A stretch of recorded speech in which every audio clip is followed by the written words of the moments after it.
বাংলাদেশ জামাত ইসলামী মেহেরপুর জেলা শাখা কর্তৃক আয়োজিত আজকের এই বিশাল কর্মী সম্মেলনের সম্মানিত প্রধান অতিথি, উপস্থিত বিশেষ অতিথিবৃন্দ, মঞ্চে উপবিষ্ট জেলা জামাতের সম্মানিত জেলা আমির এবং প্রিয় কর্মী ভাইরা, সকলকে জানাচ্ছি সালাম। আসসালামু আলাইকুম ওয়া রাহমাতুল্লাহি ওয়া বারাকাতুহু। আল্লাহ শুকরিয়া আদায় করতে হয় যে মহান রব্বুল আলামিন দীর্ঘদিন পরে এই বিশাল সম্মেলনের আয়োজন করার তৌফিক দান করেছেন। আমরা বলি আলহামদুলিল্লাহ।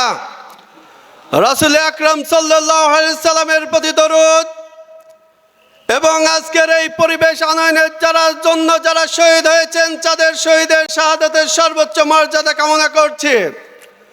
সম্মানিত উপস্থিতি, বাংলাদেশ জামাত ইসলামী তার প্রতিষ্ঠা লগ্ন থেকেই বাংলাদেশের এই ভূখণ্ডে আদর্শের ভিত্তি কায়েম করতে চায়। বাংলাদেশ জামাত ইসলামী কোনো পেশি শক্তির বলে নয়, আদর্শের বলে বাংলাদেশকে বিজয় করতে চায়।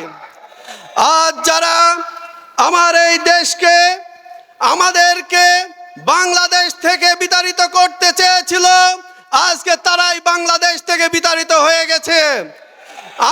আমাদেরকে যারা একটা আদেশের মাধ্যমে নিষিদ্ধ করতে চেয়েছিল, তাদেরকে 4 দিনের মাথায় বাংলার জনগণ নিষিদ্ধ করে দিয়েছে। সম্মানিত ভাইয়েরা, তারা 71-এর চেতনাকে ধারণ করে বিভিন্ন সময় বাংলাদেশ জামাত ইসলামের উপর নির্যাতন চালিয়েছিল, কিন্তু আল্লাহর একটা সিদ্ধান্ত, বাংলাদেশ জামাত ইসলামী ছিল, বাংলাদেশ জামাত ইসলামী আছে এবং দেশ গড়ার কাজে বাংলাদেশ জামাত ইসলামী এই বাংলাদেশকে সামনে নেতৃত্ব দেবে ইনশাআল্লাহ।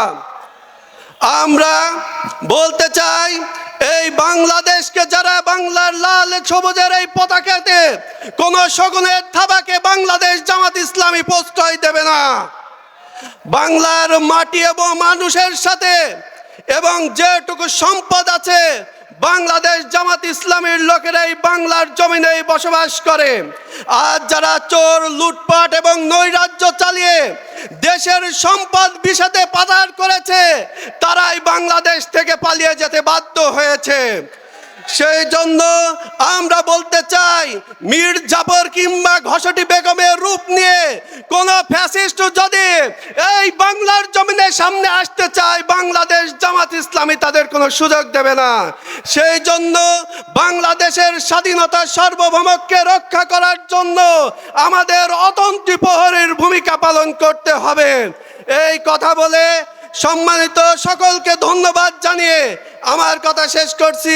আসসালামু আলাইকুম ওয়া রাহমাতুল্লাহি ওয়া বারাকাতুহু।